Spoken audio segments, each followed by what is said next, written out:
Good evening and welcome. And welcome to the October 21st, 2014 Town of Austin Town Work Session and Special Session. Please stand for the pledge. I pledge allegiance to the flag of the United States of America and to the republic for which it stands, one nation under God, indivisible, with liberty and justice for all. Okay, tonight we're going to start with our special meeting. Councilmember Harder. Present. Councilmember Jeffrey. Present. Councilmember Blaha. Here. Councilmember Wilshire. Here. Supervisor Donnelly. Here. No, Are there any public comments on agenda items this evening? There's just my comment.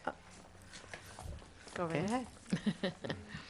This is from the press conference that we had this afternoon. Our special agenda is to accept the police contract and for the board to authorize the supervisor to sign the, it's actually an agreement with the police department.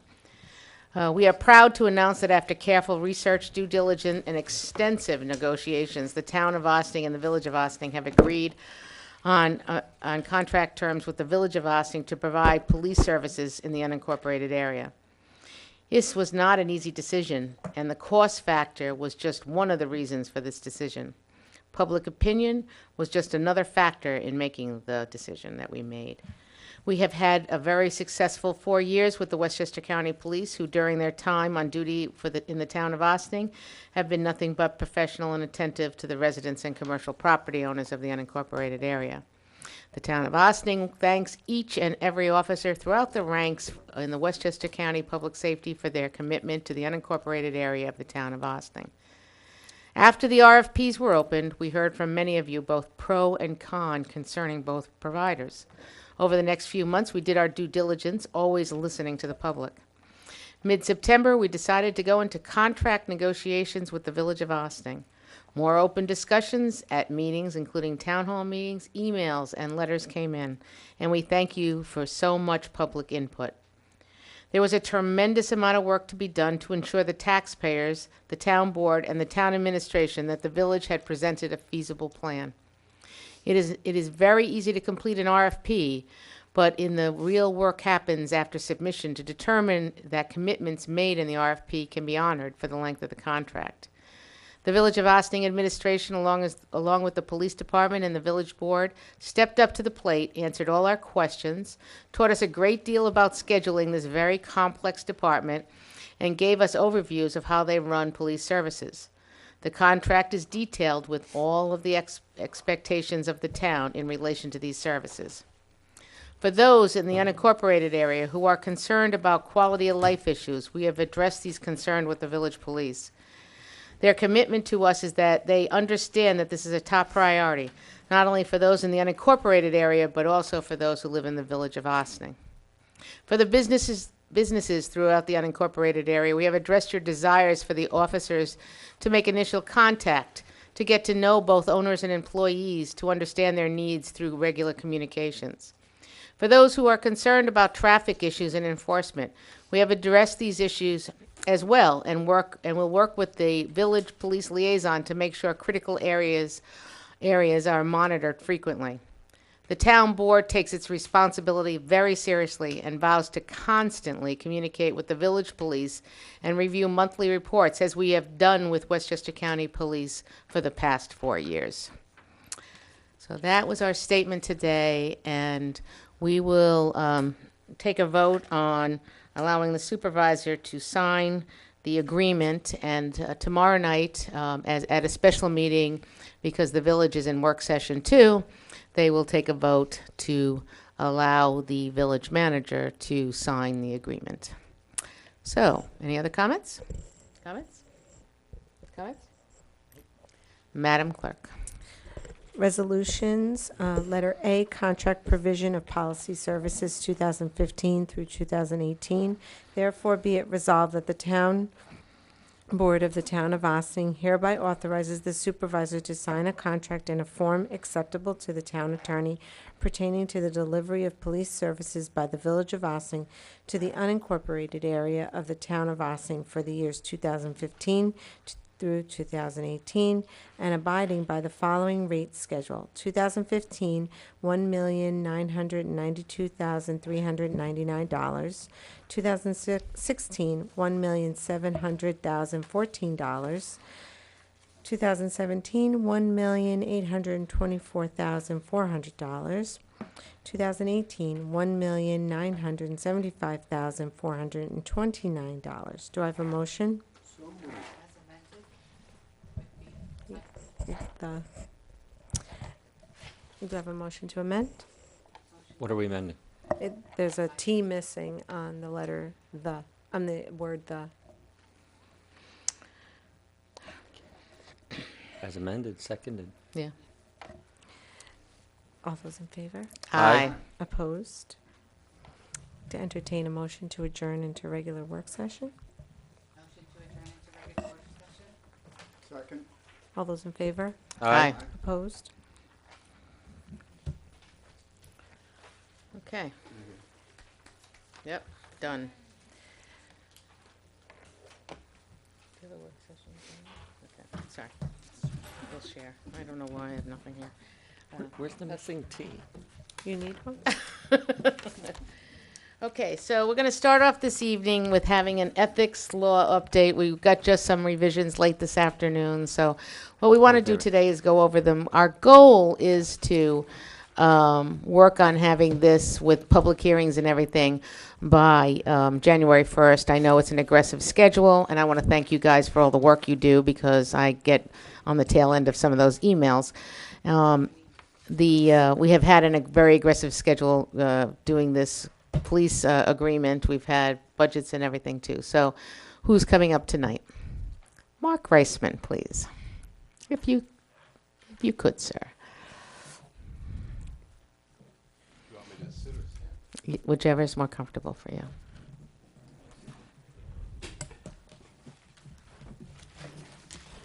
Good evening. Good evening.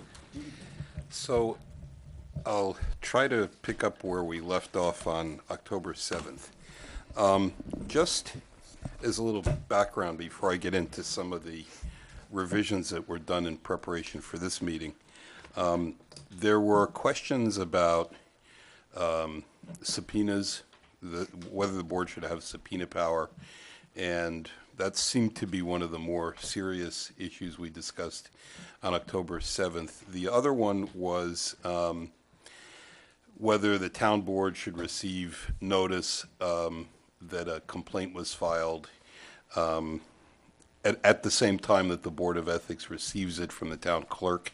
I think those are the two major issues, and everything else, at least in my mind, when we left on October 7th, was more a matter of cleaning up grammar, making the statute flow a little bit better, things of that nature.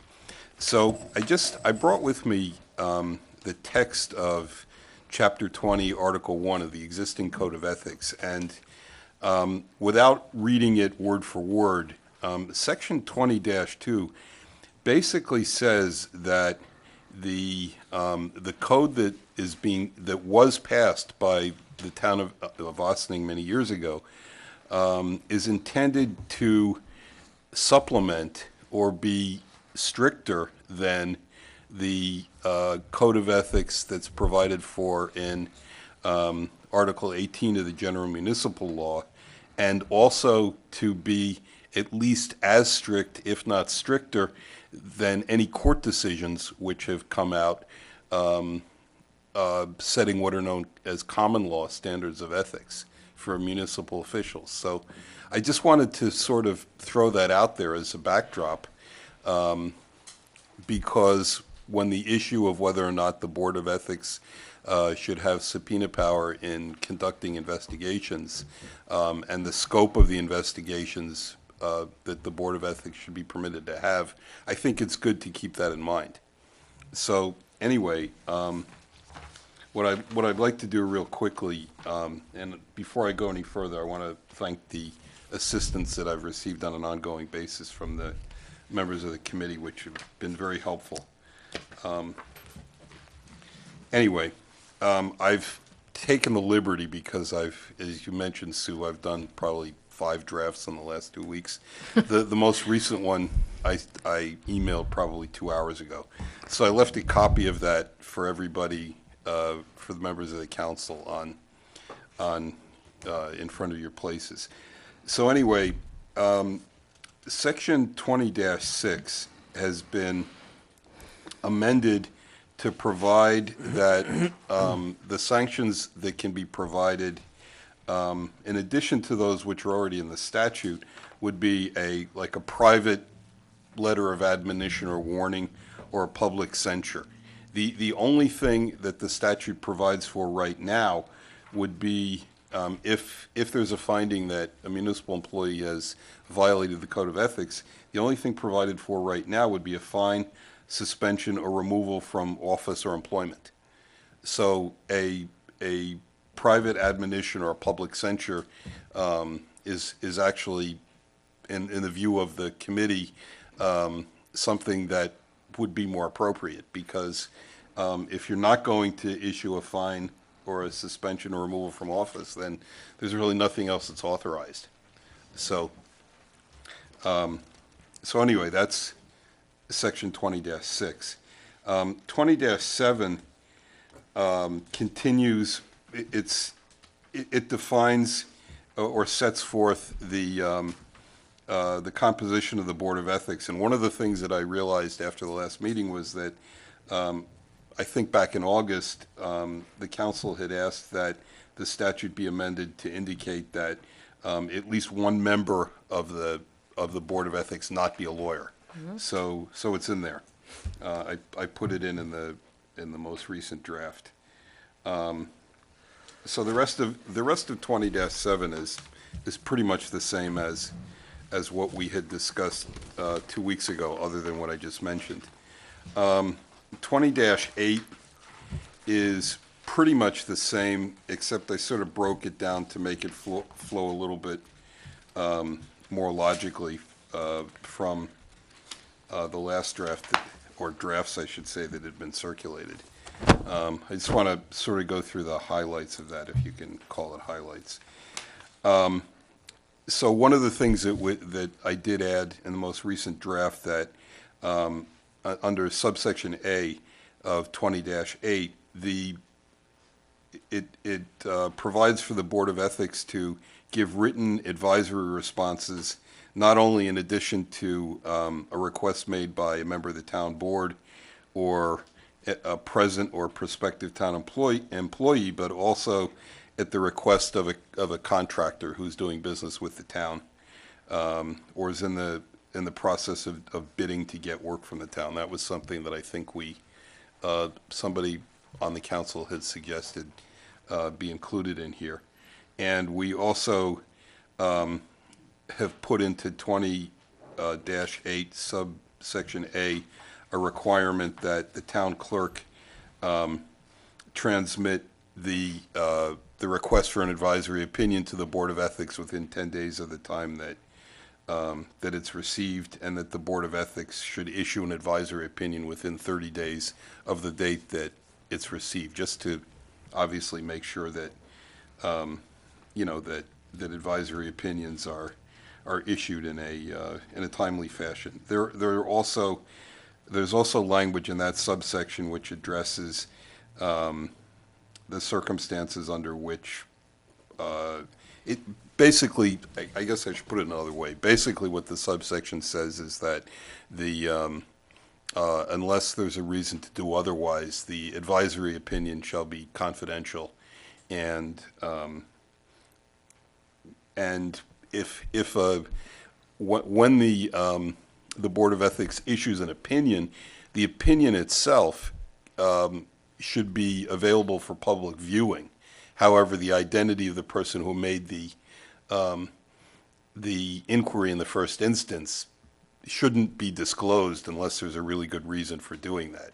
And that's consistent with the practice that's followed, generally speaking, I think, for example, by the by the New York State Attorney General, which issues advisory opinions.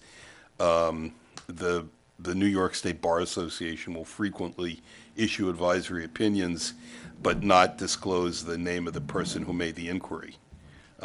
Because it's really most important that the opinion be out there so that other people can use it for guidance. It's really not considered to be necessary to give the identity of the person requesting the advisory opinion, because they're trying to do the right thing, so to speak. Okay, Before we, can we do this by? Could you turn that on? By sections? Are you gonna go through the whole thing? I am We're gonna doing go- it by No, sections. no. Yeah. Do we wanna have him go through section and then us ask questions as a sections? Because I feel like Yeah. we're gonna go far afield and I Okay. don't know that I can, so I just. So what would I'm you, just trying to figure, okay. what would you like to do then? Okay, so I'm gonna be honest and say I'm a little confused by some of this, so you're gonna have to bear with me. Sure. You, in 20-A8, it talks about the specific people who can ask for a written advisory opinion, and I'm wondering why there are people specified, because I wonder at the point where it's specified, does it set up issues with exclusionary or changes, and then later, and I don't know where in the section it says that it can be, that the opinion can be redacted, but it can be made public.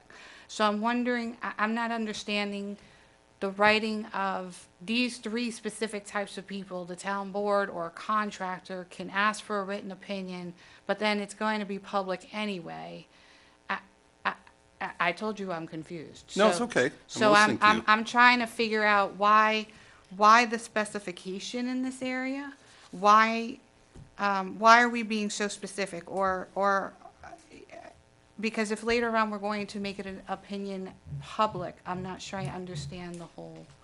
Okay, so let me explain. The Ethics Board of the Town of Austining will only have jurisdiction to give advisory opinions with regard to the functioning of municipal employees within the town, who are employed by the town. So I'll use an outlandish example, you have to excuse me. If somebody from Alaska decides that they'd like to get an advisory opinion from the town of Austining about, whether it's okay to do something related to the functioning of municipal government in Austining, the ethical quality of it, that person, unless they have some connection with the town of Austining,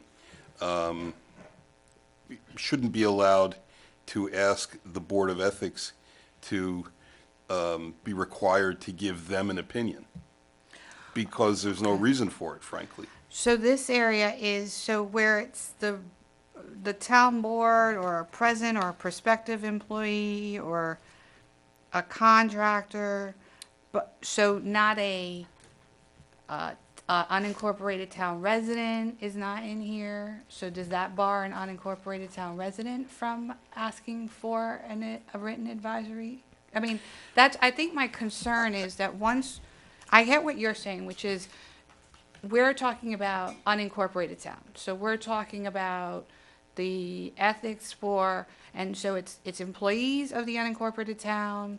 It is, no, town. Not limited to the So it's the town. It's all town employees. Okay, so all town employees, all contractors doing business with the town, and the board. So does that mean no town resident can ask that? Well, you see, the only jurisdiction that the Board of Ethics is going to have is to render advisory opinions on the one hand, or to make recommendations, which we'll get into later, where a complaint has been filed with respect to the professional behavior, so to speak, of an employee of the town. Okay?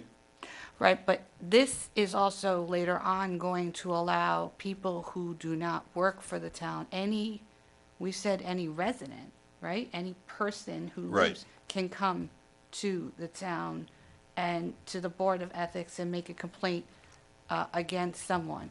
So if they can make a complaint against someone, do they not have the ability to also ask for the advisory opinion?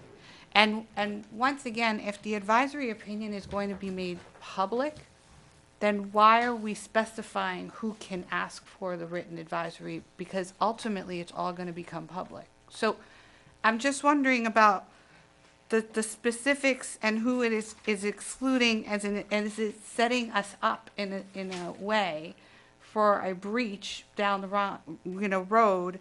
And if we're going to make it public anyway, why be so specific about it? That's one question I have. Okay, so if I can answer that, I think it's a good question.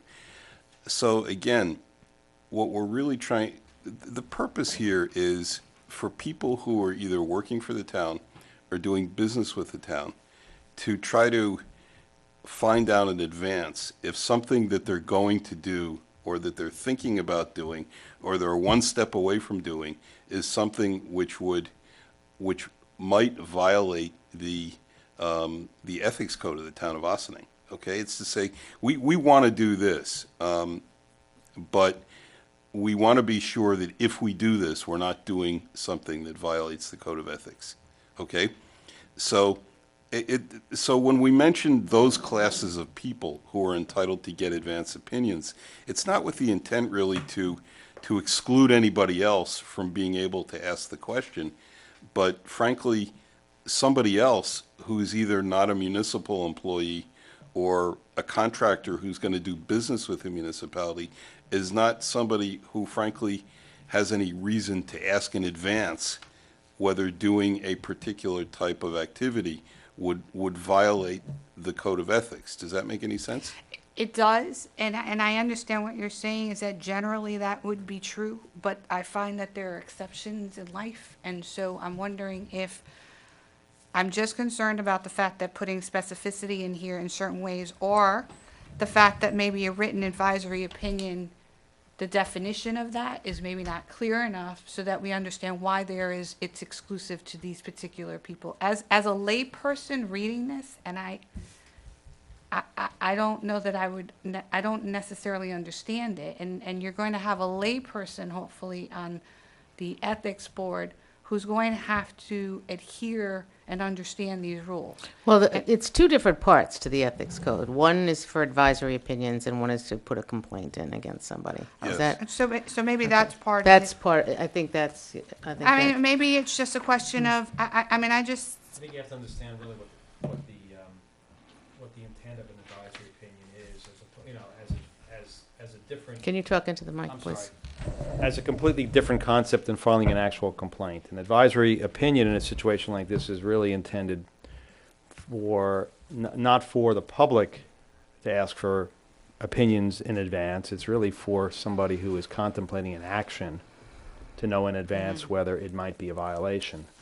Which is why, typically speaking, since we're talking here about ethical conduct on the part of town employees or entities doing business directly with the town, why it would be appropriate for those particular entities or persons to be available, or make available to themselves the advisory opinion as opposed to just the general public. I mean, the general public portion here deals with the actual filing of the complaints, which is really more typically the way these ethic boards. I mean, the way this ethics code was rewritten, and I give credit to the committee. It's really in line with the with the uniform codes and the way the uniform codes are set up and created. okay. Okay, I just want to make sure I've answered your question or that we've answered your Eric, do you have question. any questions Yes. on this section? Which section? A? We're just doing 20-8A. 8A. Yeah, but, yes, I do.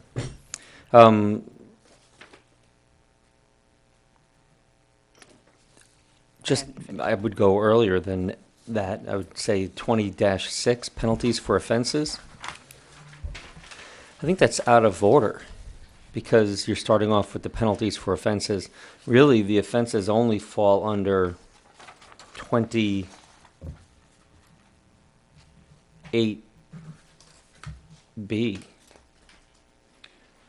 And I think you should renumber C, D, E, F, G. All of those should be subsections of B. Because I think that's why I originally was confused, is because you're leading off with the Board of Ethics has the right to do advisory opinions. And then there's B, which talks about complaints, but really everything after this talks about complaints. So it's all, the penalties should go after the complaints. The advisory opinion stands alone, but everything else is pretty much about complaints. So it should be, in my opinion, everything should be a subsection of B. So you'd have B1, B2, B3, B4, B5, B6. Okay. That's because they're all about complaints. So that's how I would do it. All right, just to. For organizationally, like I think Councilwoman Jeffrey said, it's just for a layperson to come up and look at this. It's a little bit unwieldy. You know, we actually have a lot of work to do to put this in on a local law form, because in essence, we're going to be replacing the existing code, I think, and having to reorganize it anyway in the form of local law, Right. which then goes to general code, and it's going to be replaced in our code books at that point. Right, but I think this is something to tackle right now, just for reading it and Yeah. making it more simpler for those of us that don't write legislation for a living. It's hard to read. Okay, if I may, what I did, or I should say what the committee did, in doing these rewrites, we tried, at least for now, to follow the flow of the existing statute. So 20-6 that you just pointed out to me is the existing section 20-6 with a little bit of the extra possible remedies added. And then, yeah, I mean, if you want to reorder it or renumber it, that's fine. It's just that the present code consists of, I think, 4 articles, a chapter plus 4 articles, and Articles being what? the articles are like the subsections of the chapter. Like 20-6, 20-7? Yeah, exactly. Or are you saying there's a 20 and a 21 and a 22? Well, Article 1 talks about the intent of the statute. Where's and that- Article 1? It's Chapter 20, Article 1 of the Town Code. We don't have But we that. don't have that. No, he has it, he has the article. I have the code if you want to see it. Yeah, They I'm just just didn't put stuff they didn't change. Okay, in it. okay, I know. fine, that's all right. yeah. So anyway, Chapter 20 is the Code of Ethics, okay? That's what it's called. And then Article 1, which consists of sections 20-1 and 20-2, talks about the intent of the statute, okay? And we didn't revise that. Okay, So Article 2 is the Code of Ethics itself, and that contains sections 20-3 through 20-6. But we are talking about as our, Mr. Wayne was, Wayne Spector, whoa, long day. I'm sorry, Is- can I just say one thing? All right, there's another article inside of the Code of Ethics, and that's Article 3, which consists of sections 20-7 through 20-9, and that is basically spells out the composition of the Board of Ethics, the duties of the Board of Ethics, and the procedural rules and regulations to be followed. So what we were trying to do, at least for now, is to do our amendments inside of the existing articles and sections. It's, if it seems that the board would prefer to reorganize the entire statute, that's fine. No, it has to be reorganized because you added sections to it, so Yeah. then the numbering became, the original numbering is not accurate. I think that's correct, because 20-6, which is where the penalty provision was before, came after the standards of conduct. And since we added sections relating to filing of complaints, et cetera, Yeah, but, There's gonna have to be a general renumbering, there's no question. okay. I had another question about 20-A, 810 dash. It says, further down, it says 20-8, you said? 8-A, under A. Okay. After it goes through the specifics of who, which I'm still wondering if we can rework some of that, but it says, written request shall be forwarded to the Board of Ethics by the town clerk, who shall receive the inquiry in confidence. Right. What does receiving it in confidence mean? In other words, receive the request for an advisory opinion and not Throw it send on the out to calendar. public. Yeah. Right, not throw it on the calendar, not send it to the newspaper. So he or she, the town clerk, has to keep it in confidence? Yeah, it would be transmitted to the Board of Ethics and to the town board. I'm just wondering if I understand receive in confidence, receive the inquiry in confidence. I was just wondering about Okay. I didn't know what that really meant. So it's not to be publicized. Not I- not publicize it. Okay, so receive and keep in confidence. Sure. Okay.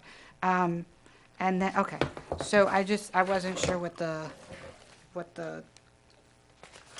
all the language was. That's, I guess, and then the redaction has to do with not, if it's in public, it's about not revealing the name of the person. Yes. Or maybe the address. It's different information. When we redact. Things in the trade, they call personally identifiable information. So, for example, if, I'm just making up examples now, if there's only one employee of the Parks Department, and that person submits a request for an advisory opinion, and they don't, and the Board of Ethics, in issuing its advisory opinion, doesn't give the name of the person, but says, a That they're member of the Parks. Parks Right. Department Right. asks the following question, then everybody's gonna know who asked the question. Got it. That would be an example. Okay. That I understand. That Or makes if there's sense. only one Joe employed by the town of Austining, you get, that's, Well, it seems to me that there would be circumstances where you cannot adequately shield the person from being identified based upon the nature of the inquiry. So does that mean that if it can't be if you can't take out the personally identifiable information without destroying the substance of the inquiry, then what do you do? that frankly is a policy decision for the town board to make in approving You need to talk into the legislation. mic or else we're just going to get mumbling on the camera. Oh, I'm sorry. That obviously would be a policy decision that the town board would have to make. You But we know, don't get it until after the decision has been rendered.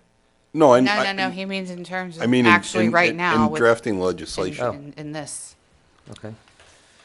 To I the mean- extent practicable. Yeah, that's fine. Okay.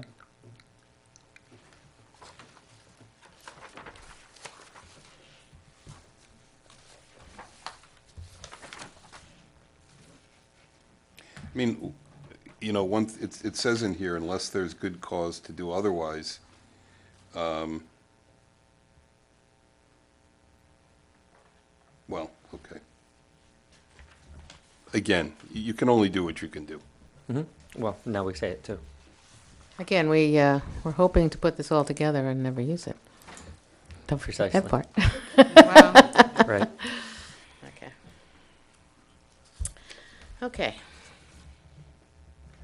Are there, I can either go through each section, or if you have questions, you can ask them, whatever you prefer to do. I appreciate the addition. I like the receive and keep the inquiry in confidence. I think that's just verbiage. I'm still concerned with the specifications of who gets the advisory opinions. I think maybe there has to be either language that says something, because I think that there could be situations that come up that don't fall under that, and like we would, it just could happen, and so. I anyway. just want to make it, but so that we all understand, these are advisory opinions, these are not complaints, right? Yeah, I understand.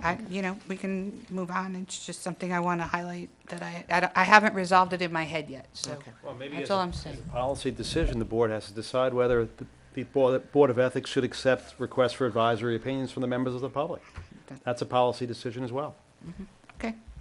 Yeah, all of these are just suggested changes to the legislation. The town council has the final authority as to, Let's do, How this in order legislation will to expedite just a tiny bit, does anybody, have you gotten, we just got this, so we really didn't have time to look at the final draft, and to be honest with you, we have been looking at drafts and drafts and drafts and drafts of Yep. police contracts and budgets and everything, so it does get to be a blur after a while.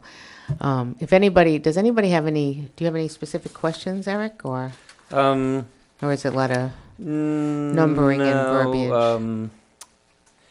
Is there subpoena power in the general municipal law? In their ethics section? no. The subpoena power comes from the CPLR, which basically says that any board or other body which has the power to do investigations,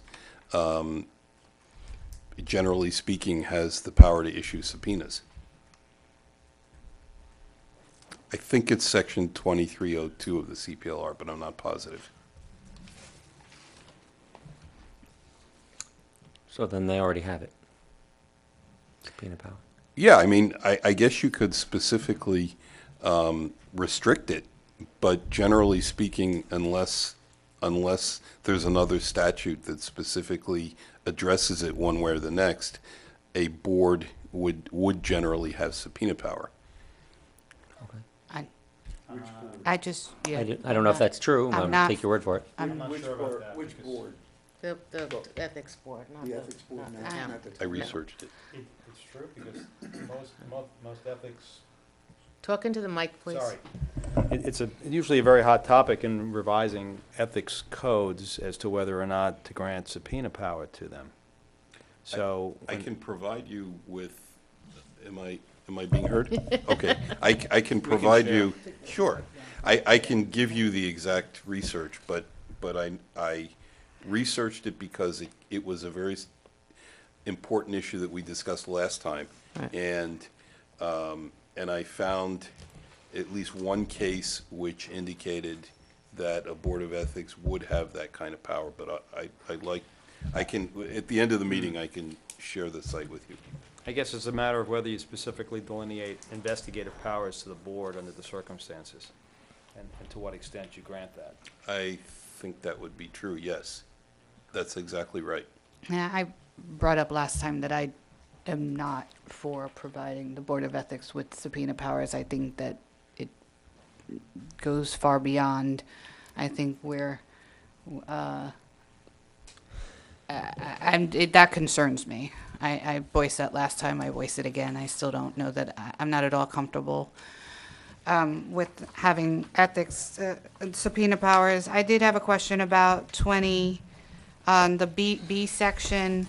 I have a question about why it says that the Board of Ethics has the power and the duty See to the bottom? receive.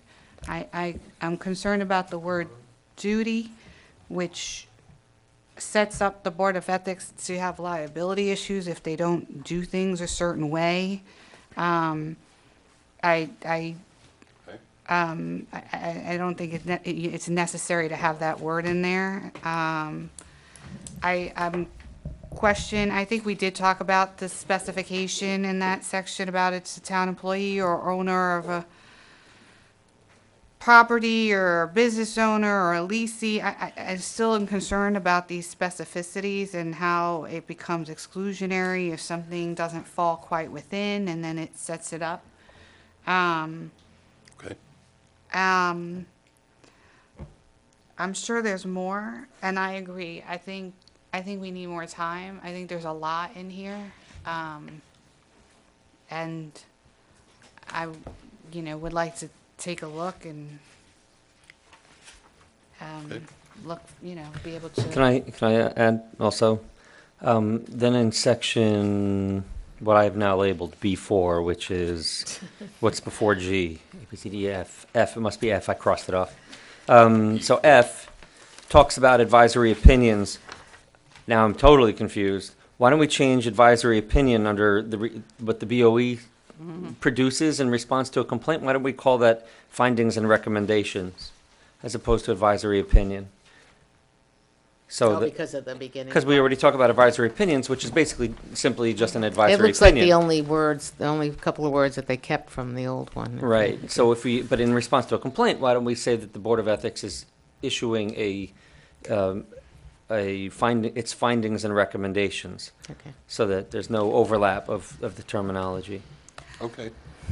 I see in C that we took out that any written complaint from the Yeah. town clerk would not be submitted to the town board, and I agree with that. You But do? I'm wondering, I do. I don't, Okay, so we have different, I was gonna say, I don't know why we should get a notice of a written complaint. I mean, I would think that we should keep it separate and have the Board of Ethics review it, but now it says not us, but the supervisor. So if I'm being consistent, I don't believe that the supervisor should get it either. I think the Board of right, Ethics to should me, have it. either or, I agree. Yeah. But I would So, say, Yeah, I think, if I may, the reason why, I'll take I guess you can call it the credit or the blame for this one. As I was Credit. doing It's all my good my credit. latest iteration of this afternoon, I had the brilliant idea that it might make sense for it to be submitted to the supervisor when the complaint is submitted, because it would, the supervisor would obviously share it with the other members of the board, and if she wanted to, could make copies and give it to the other members of the board, but it would simply sort of cut down on the administrative hassle, if you want to call it that, of making the additional copies and distributing them, and also, at least between the time that it goes from the clerk to the supervisor, cut down on the possibility that it might go to places where it shouldn't go. That was the rationale I think- behind it. Okay, however, whoever the supervisor is 20 or 10 years from now or tomorrow, if they go on vacation and they receive it and they didn't get a chance to give it to the rest of the board, then that, or understand. get sick or that doesn't Right. work. But I actually didn't think the board should get it, but Council Member no, Blaha I thinks we believe if the should. board, if the supervisor gets it, the board gets Well, it. I agree that. And if the supervisor doesn't get it, then the supervisor doesn't get it. But I I mean, would be in favor of the town board getting it. I mean, I think in the end, it's a policy decision that the board has to We could make. talk about that. If the Yeah. board would prefer that only the Board of Ethics get the complaint before any investigation or anything else is done by the Board of Ethics, then fine. These, again, are just recommended changes.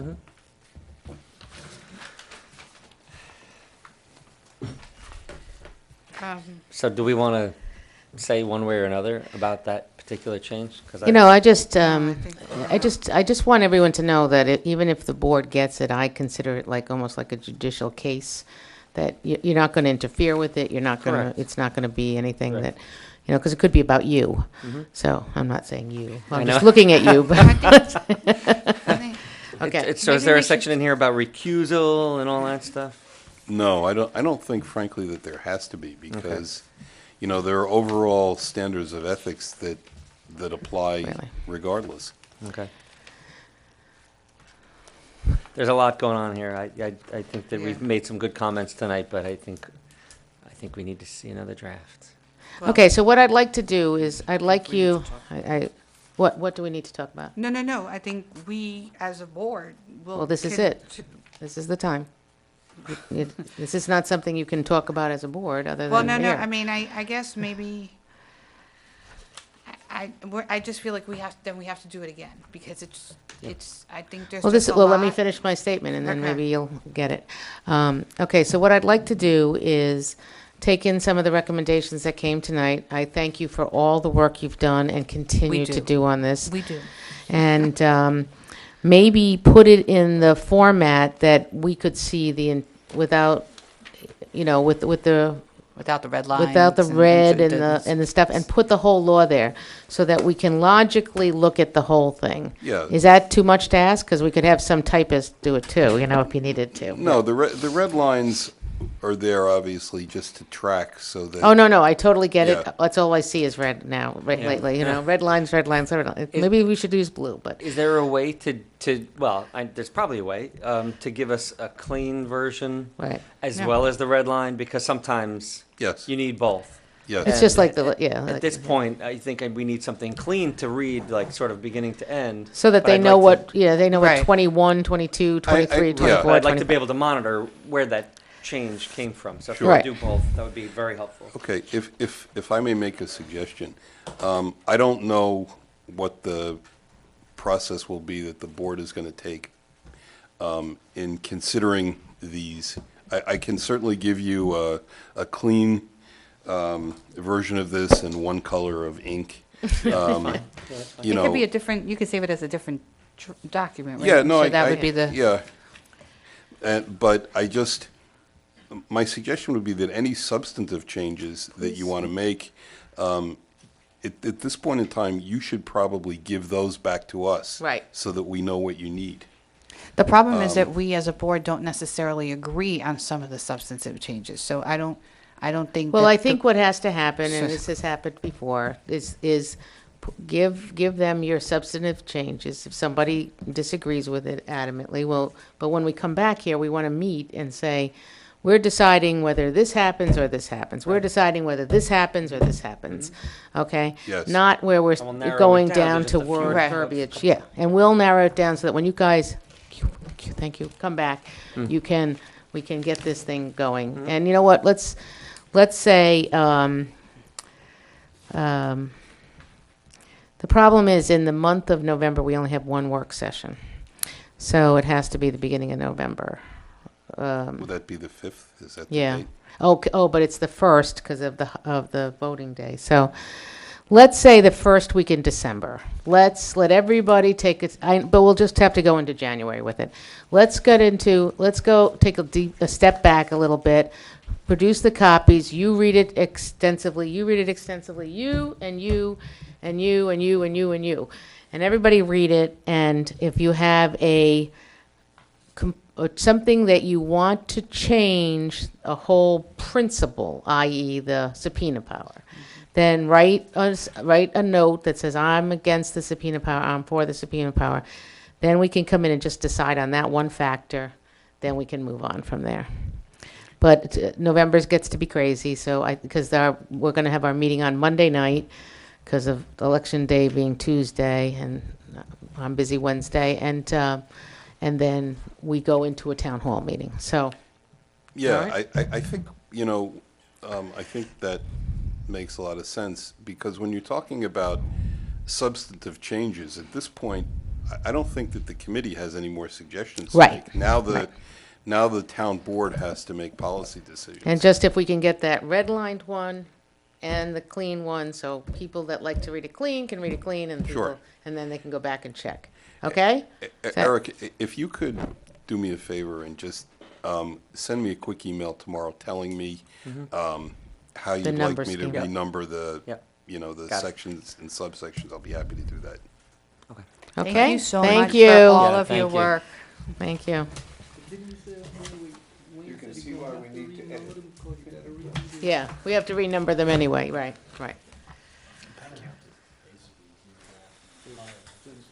You can't really do it.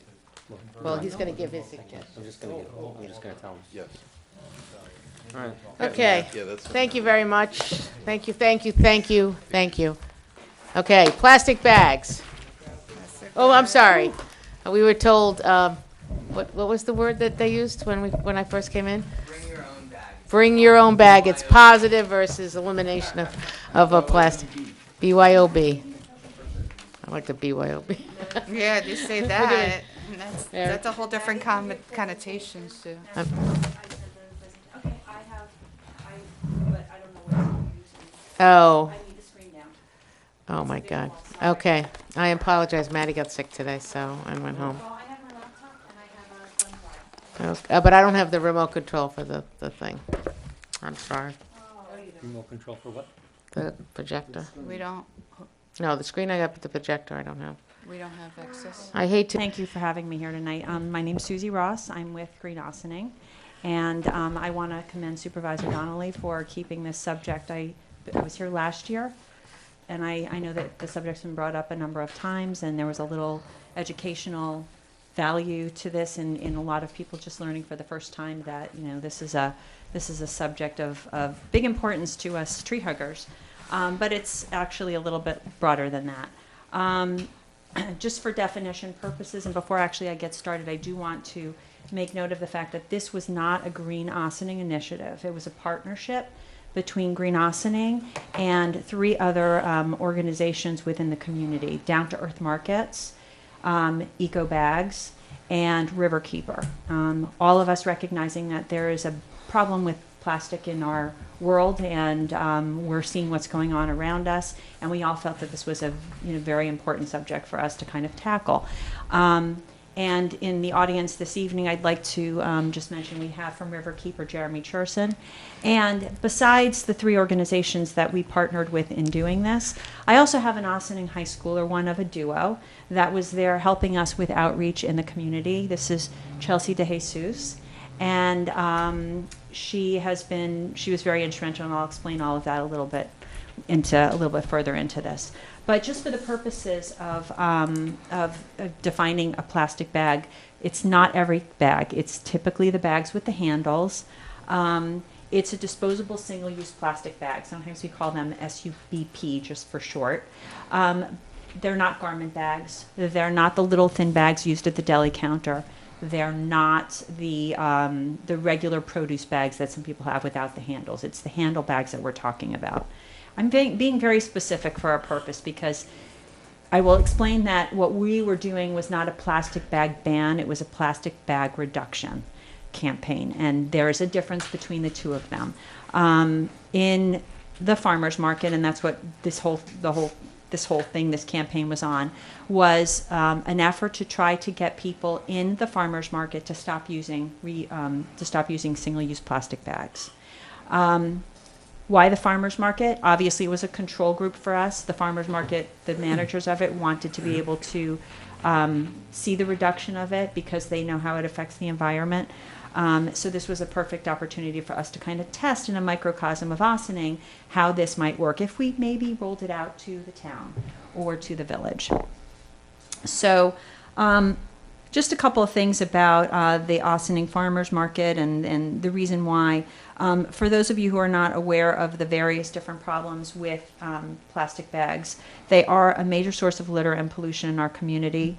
They do clog storm drains. They exacerbate flooding and sewage discharge. They're a detriment to our natural resources, especially our waterway, which is one of the reasons why Riverkeeper was on board with this. They're a petroleum-based product for some of you who haven't made the link between a plastic bag. It's a petroleum-based product. And as we talk about energy dependence and independence, this is one of those things that people don't actually make the connection to. And I'll speak a little bit more about that in a moment. Chemicals actually leach out of plastic bags when they decompose, so that's another thing that we are aware of. And there's a huge cost to municipalities. This might be a very overly large number for you, but if you just think about New York City alone, we can't seem to get the numbers here very easily, but New York City alone spends $10 million a year in taking plastic bag refuse and disposing of it. And that is something like 100, God, if I knew I was going to read this, I'd have brought my glasses. But it's about 100,000 tons of plastic bags to landfills every year. Now, obviously, Ossining, it wouldn't be that. But there is a cost to taxpayers in disposing and getting rid of that kind of garbage. And frankly, it's not a necessity. It's a convenience. It's just a habit that we all have to change. So just a few statistics, and I really was going to show you much more than I was going to talk to you. So the visuals on this are really important. What I'd like to do is make sure that you all get a copy of this somehow. But yeah, because the visuals would make much more sense to you guys. And certainly, nobody is going to be writing down these numbers. The visuals would tell a lot better story. Well, we'll also put it up on the webpage, the Okay. whole PowerPoint. It's a PowerPoint, right? Yeah, Yeah. yeah. So the point that I was making about energy dependency and energy waste, just for statistical purpose for you guys to get a sense of what this means. 12 million barrels are used annually to make plastic bags. 12 million barrels of oil are used annually to make plastic bags. 100 billion plastic bags are used by U.S. consumers every year. That averages out to about a single plastic bag for every person every day. The energy used to produce 12 plastic bags can take a car 1 mile. So we're talking about a lot of energy waste and out of something that's not really necessary. Most people say, well, it's biodegradable, I reuse it. The pictures would have showed you how people reuse it. But most plastic bags are not biodegradable. A single plastic bag can take 1,000 years basically to decompose. And what remains from that are very small particles. There is the whole decomposition of a plastic bag and what that means to our rivers and our waterways. I did have some really beautiful graphics of a whale that a beached whale that basically they pulled 100 plastic bags out of its body. Fish who see pieces of plastic decomposing and they eat them. Well, guess what? We eat them. It's in our water supply. So we are basically getting the byproduct of all these plastic bags that end up in landfills and really never disappear. So the idea that, people, and we had conversations with people in the market, well, I reuse it, I use it for garbage. If it ends up in a landfill, it basically is going to end up in our bodies at some point in time.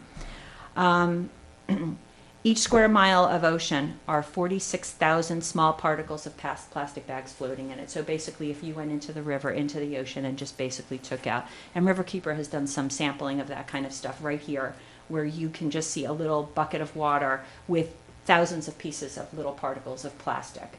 And these are tests that have been done. So it doesn't go away. And this is something that Sharon Rowe, who I don't know if you guys know of EcoBags, but EcoBags is a B Corp. A B Corp is a company that has been credited with being benevolent in terms of society and the environment.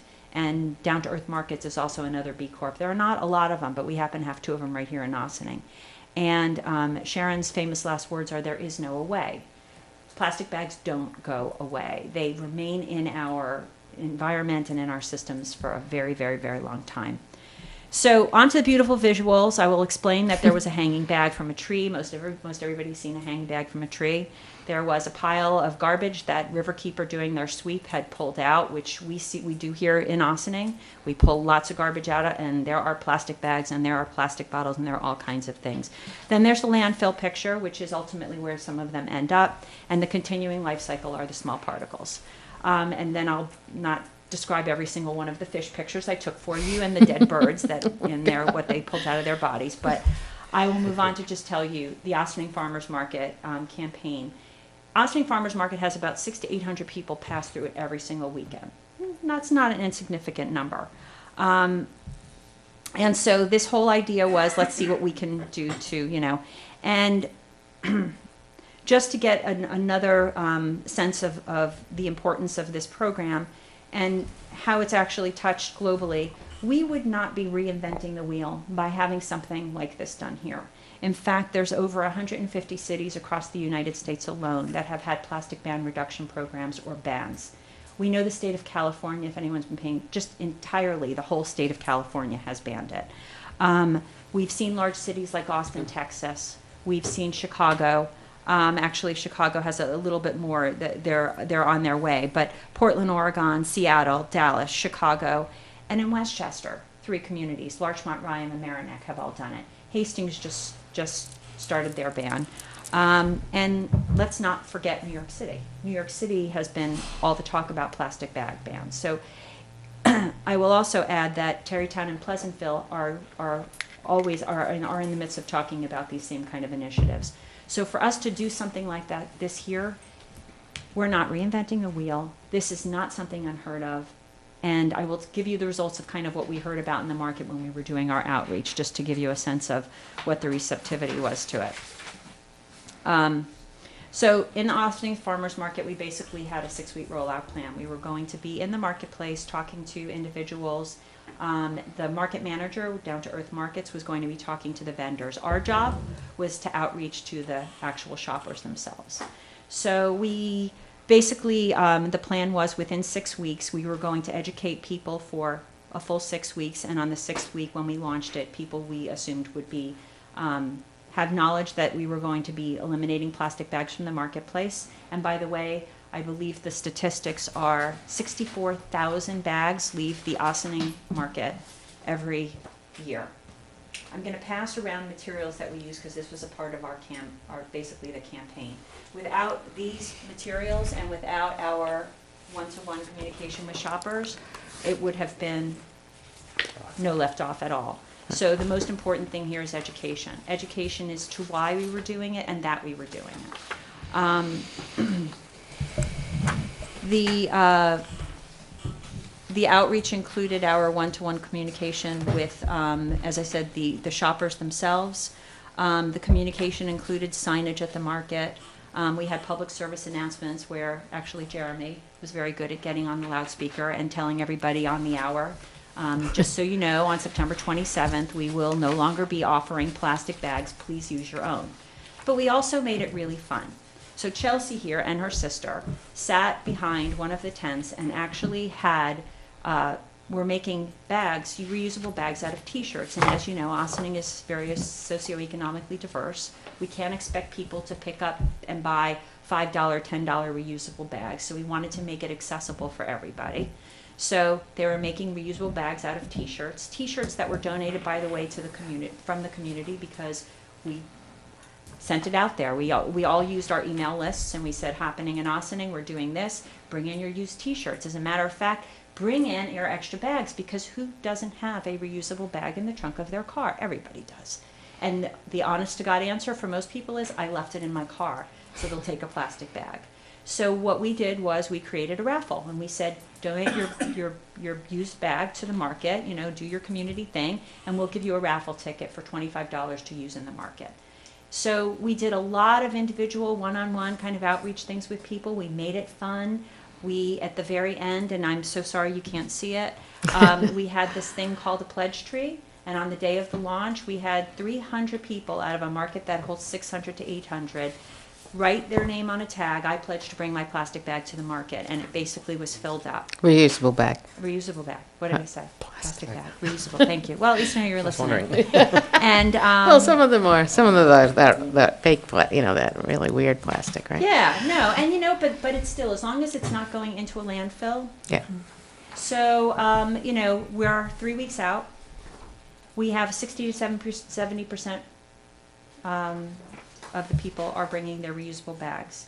And I will tell you that the response that we got from most people were, that's really cool that you're doing that. This is an incredible thing. People were very excited. I mean, we are preaching to the choir you would expect at a farmer's market where most people are a little bit more down to earth and get the connection between the earth and their food. And so that was a really wonderful thing. But in a way, we did actually have some people that were a little angry about the fact that we were taking away something that they felt was rightfully theirs. And so, we did a little bit of cajoling and a little conversation with all of them. And frankly, with the exception of one vendor that was there, every vendor took onto it right away and was very happy about it. And they understood.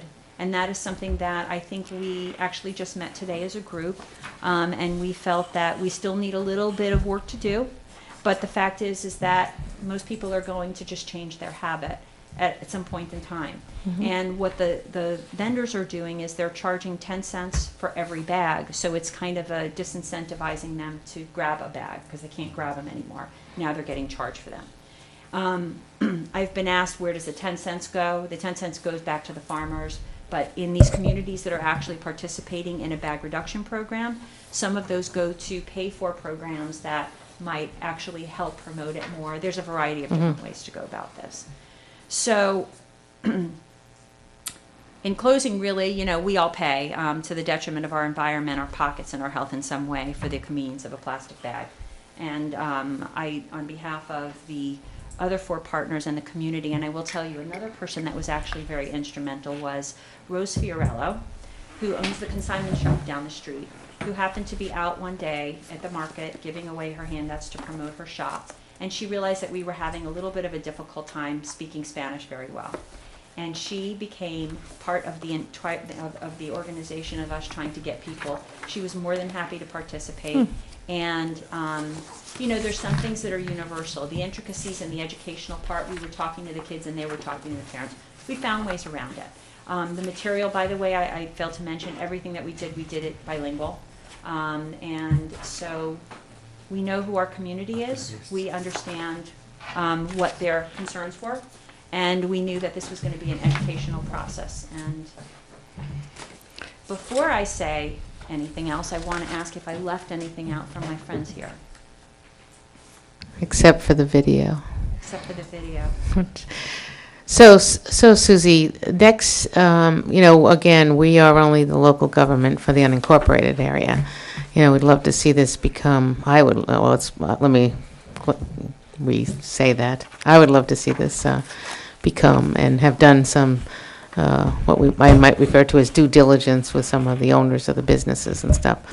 But I've been to enough of these conferences with you and that you guys have promoted to know that it is a whole educational thing. And you did a 6 weeks education, and lots of people do have to do 6 months when you and give people time to get rid of their plastic bags. Again, plastic bags are not cheap when you buy them. For the stores that buy them, they're quite expensive.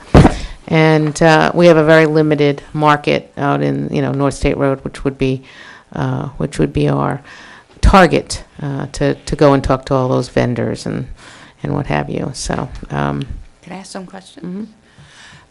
So for unincorporated town, because we don't have any supermarkets, or what logistically, how about restaurants? Restaurants, if you go, you take out, right? And so they give Brown. you, so the restaurants would be. They could use brown paper bags. No. I'm just asking if we did do this. I'm just trying to figure out how we make the difference, right? Where does it make the difference? So the restaurants would be one, because if you take out, that would be a place where you would get a plastic bag. So instead, you get the carton, or you get a brown paper bag. Okay. I mean, look, if you look at like some of the pizza places right now, they don't give out plastic bags. Most of them are paper. Paper. They go with the cardboard and Right. paper.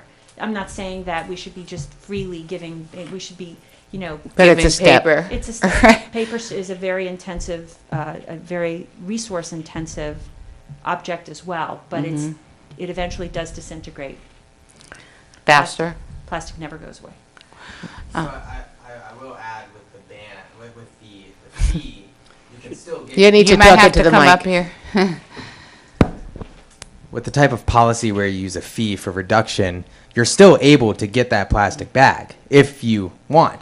You just have to pay for it because beforehand you weren't paying for the externality. In economic speaks, that's the pain it causes to someone else or somewhere else. You're now internalizing that cost. So if you want the bag, you can pay 10 cents, or the vendor can switch, or you can bring your own. Which So is it which gives is you what a options. lot of people did and a lot of cities did and stuff, whereas you have especially started off the option. I think more in the unincorporated area, you're doing it almost as a starting point to help our 2 villages possibly move on, because they're the ones with the markets in it. They have, we have several supermarkets in the village of Ossining. They have some markets in the village of Briarcliff, not as extensive and not as supermarkets. But I think that really in the unincorporated area there is a limited. You could have the bagel shops. This bagel Right. shop. You could have the little shops stop using plastic, preferably stop using styrofoam too. But that's a whole. They've been actually, Miami Beach just banned styrofoam. Yeah. So there's a, no matter what you do, you will have a positive impact, even if it doesn't seem like it. Oh, okay, so it's only a street with 3 Right. restaurants. It doesn't matter. It sends a message, and a very important one. But there's also, you know, if people can't get their arms wrapped around that tree or that whole concept, the idea that there is an economic issue here, a very real one, both to the people who are buying the bags, but also to the cleanup. You know, just because they're picking up garbage, they are picking up plastic with it. And that does weigh, you know, that does weigh something, and it does add up. So, as I said, if it's not viewed by some people as an economic situation, there is a cost savings to be, you know, to be appreciated with that, should you decide to pursue that path. Thank you very much for this presentation. I'm sorry we don't have the facility available for your visuals, but still, just the same, it's very helpful to hear from you. Do you have sample legislation that, like, say, from the Rye or Mamaroneck, that you could sort of float to the board so we could take a look at it and get some ideas and keep the juices flowing? Yeah, it's Definitely pretty- want to it's keep pretty it going. simple, too, and it's pretty simple stuff. You know, it's, you know, defines it as I did for you, so that you know exactly what you're talking about. You're not talking about these. You know, people do freak out when you say plastic bag ban, plastic bag. They think that you're taking everything away, and in some cases, you know, unless you're bringing your Tupperware or your container to a deli counter to put meat in, it's got to go somehow. It could go back to those days when they just used to rip the you know, the brown paper or the wax paper off. It could go back to that. But yeah, I mean, these are pretty simple. I would tell you, when I first started going to these different seminars about plastic bags, I was down in Rye, so I purposely stopped off at a CVS. And there was not one plastic bag. They had chosen to, if you didn't have your own bag, to have paper.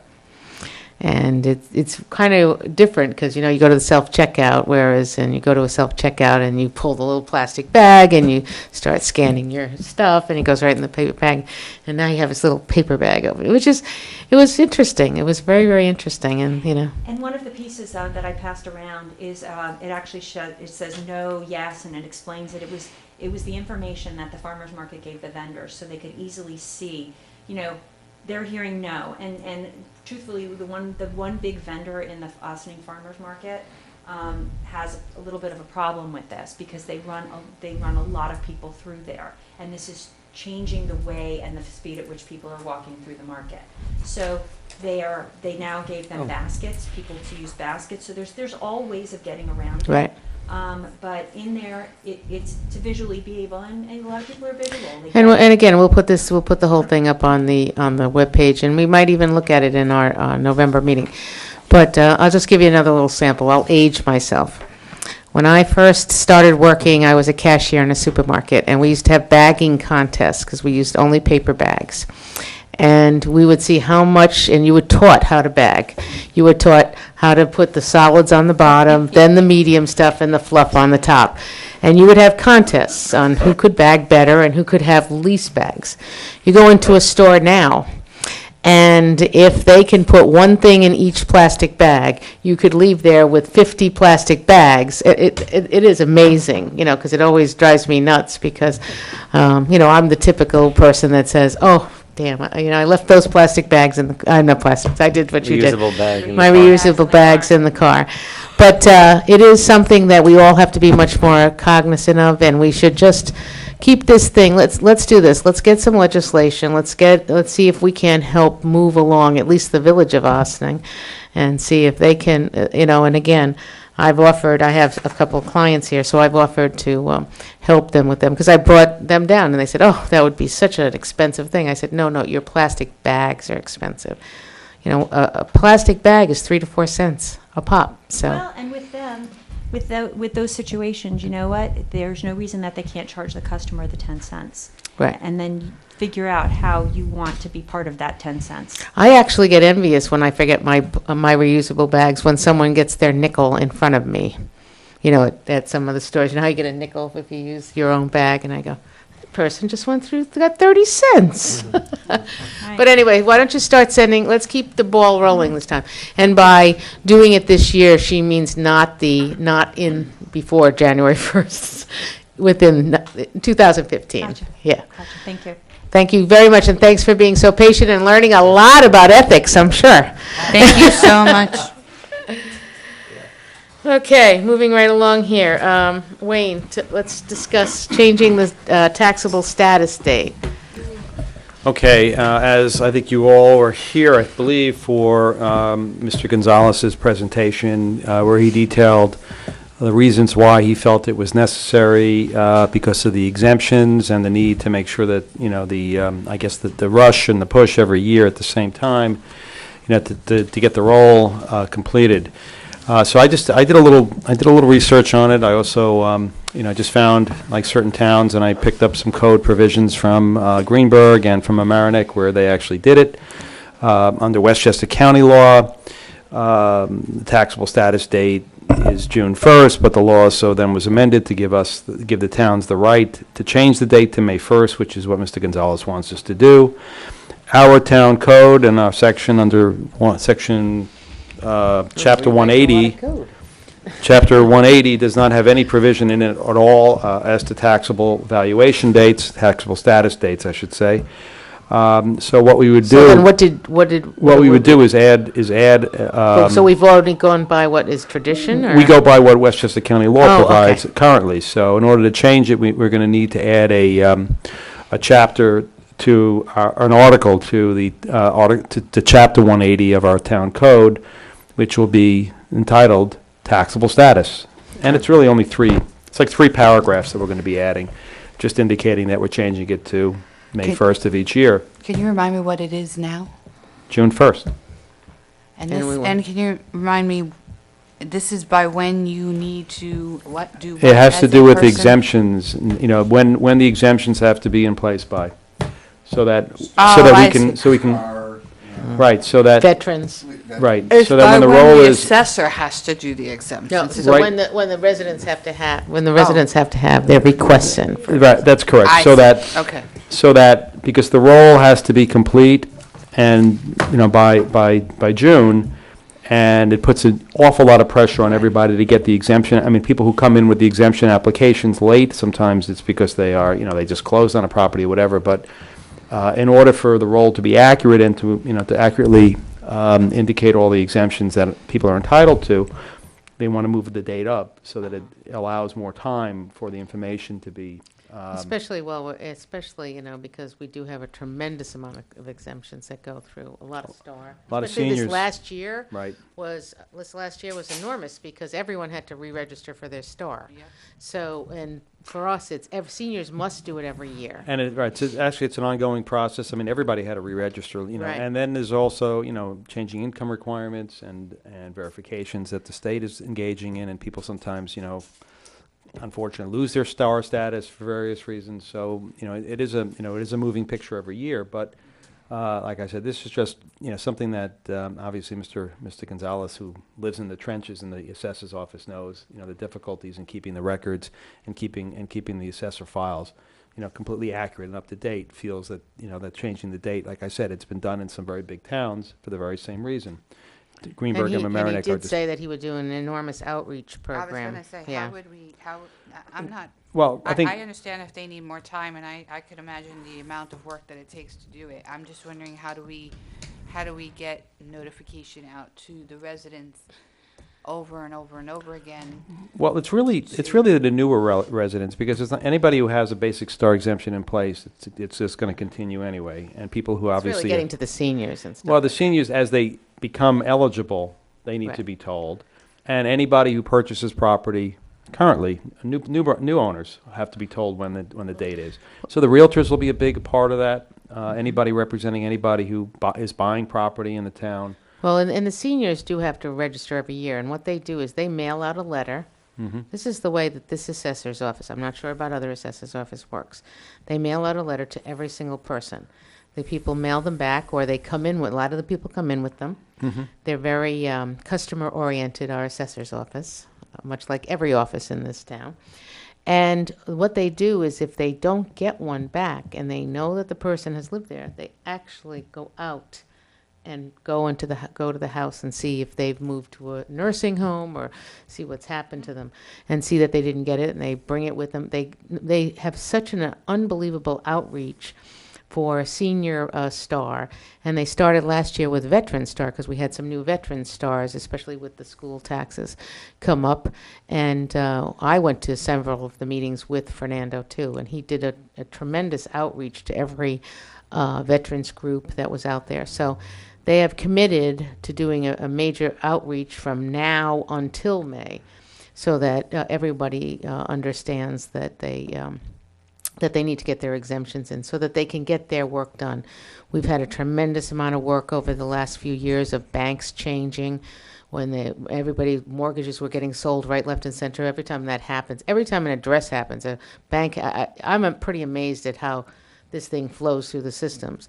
Bank changes, address changes, status changes, exemption changes, who's everything that goes on. They're constantly staying on top of this, and I have to compliment them that they stay on top of it all the time with a very small staff too. It's we did give them last year a half a other person, but a very small staff indeed to be doing a complete reval at the same time. That's exactly right. Are we questioning this? No, I don't think No, so. Oh, I just think we're explaining. discussing it on TV so that people who are watching might understand it.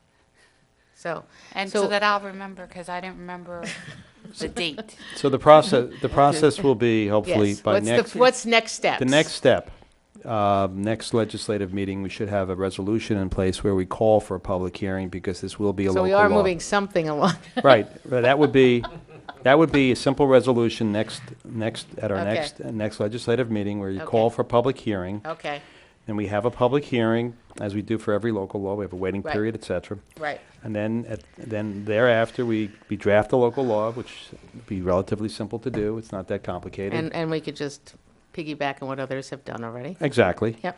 And then, assuming that there's no major commentary by the public, which is always an assumption that is dangerous to make, we move it along. Okay, okay. This should be one of the least problematic. No, now you cursed it. Oh, Yeah, I I'm was so sorry. gonna say. All right. Okay.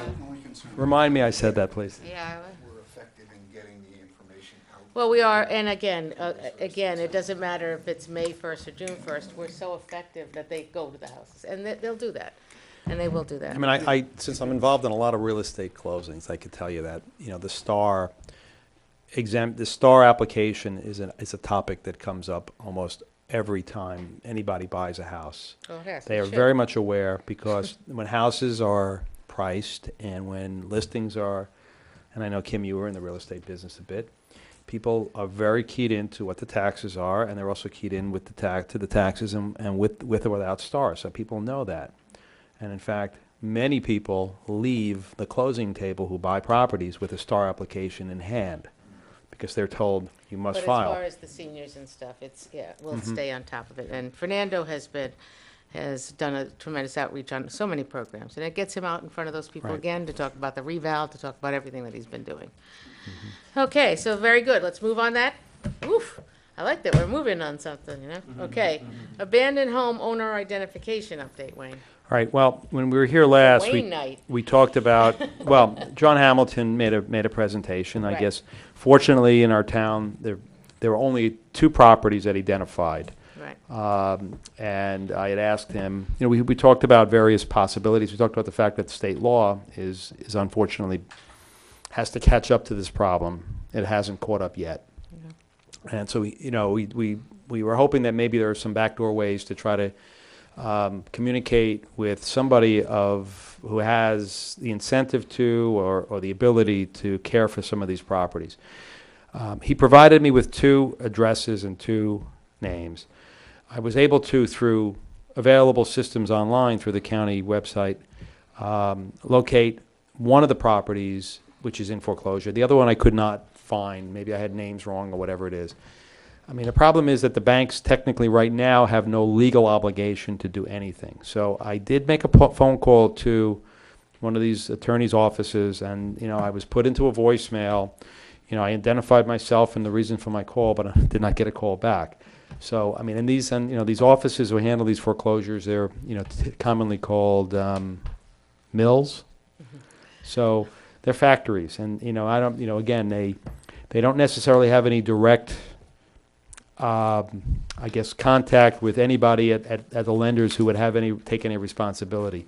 I think it's a problem, unfortunately, that is going to require a political solution. You know, the communities getting together and forcing the issue with state law, which would then impose a requirement on lenders who are in the process of foreclosures to take steps to better maintain these properties while they're in process. Many of them are abandoned. Some of them are not abandoned when they're in foreclosure. There's some properties, some properties unfortunately could be in foreclosure for years. The process moves very unevenly and very uncertainly, and some lenders are not aggressive, some are. It's a problem that has a lot of different factors to it, a lot of moving pieces to it, and I don't, in terms of the ability to sort of step in and force somebody's hand to go in and start, safeguarding a property. Although the town, as Mr. Hamilton discussed, under certain limited circumstances, when there are safety issues, et cetera, does have the ability to go in and padlock a property, or perhaps, seal off a property when required. But it's just something that requires vigilance. I'm sure that when these properties exist, and right now there is one where there's been a complaint filed by a resident because, it's unsightly, and I guess it's considered, a blight in a sense. Unsafe.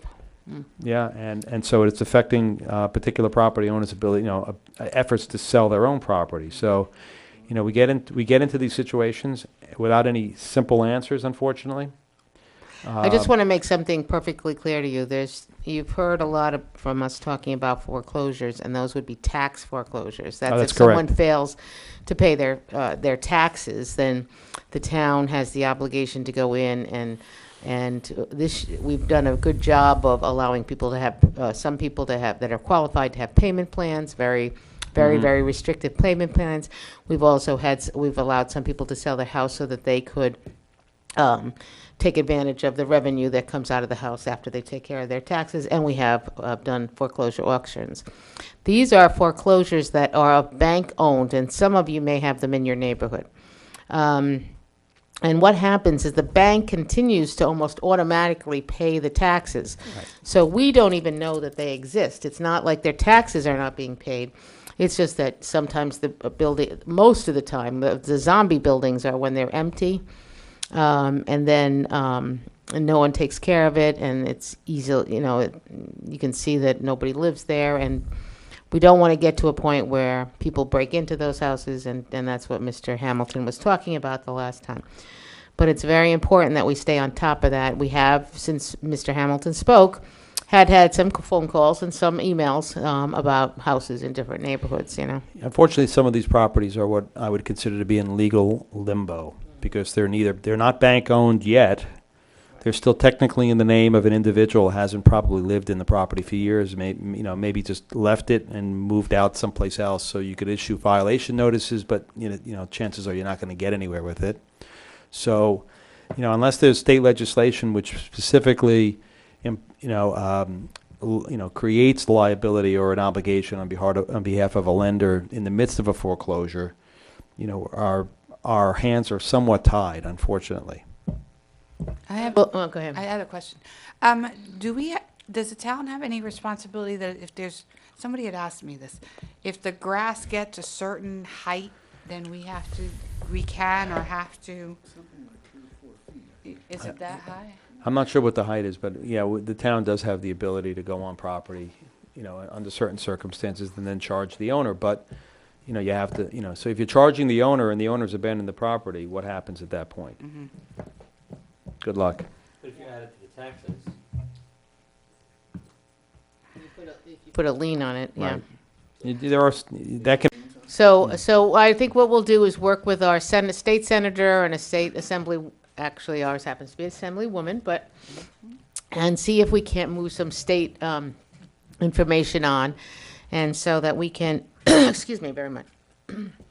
So that we can see if we can help not only ourselves but other municipalities who have started communicating with us too, because everybody has some zombie houses in there. This must be, Right. I would say, a common experience throughout? Yeah.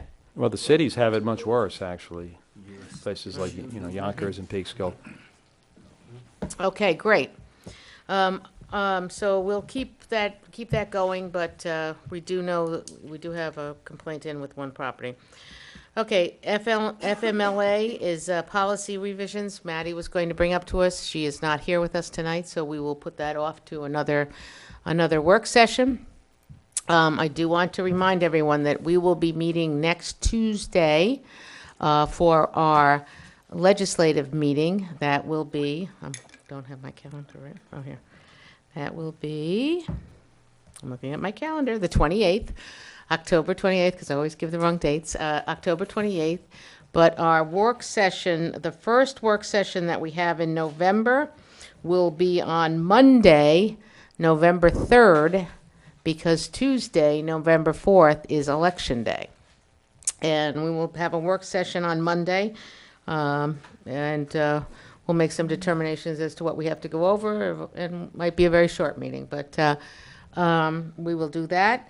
And then I do want to tell everyone that on November 18th, which would have been our second work session for the month of November, will be our last town hall meeting for 2014. Hard to believe another year is coming to an end. The 10th will be, the 11th will be a regular legislative meeting. Oh, it's Columbus Day. No, it's Veterans I Day. mean, Veterans, Columbus Day. Yes. That's Veterans Day. We're going to meet on the 3rd of November, which is a work session. Our legislative session will be on the 12th, which is a Wednesday, because we're off Tuesday. Somebody better give me an email. I know. Because you know I will not. And then, and our town hall meeting will be the 18th. Our town hall meeting will be the 18th, and on the 25th, which is the week of Thanksgiving, we'll have a short legislative meeting because we must continue to pay our bills. So that'll be our month of November. But we do have one more meeting in October, thank goodness, and that will be next Tuesday night. So we want to remind everybody, if you see this before Friday night, that the Haunted Hayride will be at Cedar Lane Park. And it should be very exciting. A lot of great volunteers have put that together with the help of the Ossining Town Parks Department, and they've been working very diligently up there. That's October 24th. October Friday 24th. for the hayride? Yeah, for the hayride is Is that what you're October asking? 24th. Yeah, Friday. Yeah. Should we have the Haunted This Hayride at Friday. one of the zombie houses? But If you, okay, so anyway, we're going to adjourn into executive session for legal advice. So we want to thank you all, and this is a big night for everyone. We have passed the, we will be signing the contract tomorrow, probably, I'm not going to be here tomorrow night, so I can't come to the village meeting, but Thursday we'll be signing the contract. So thank you very much, and have a wonderful week, and we'll see you next week.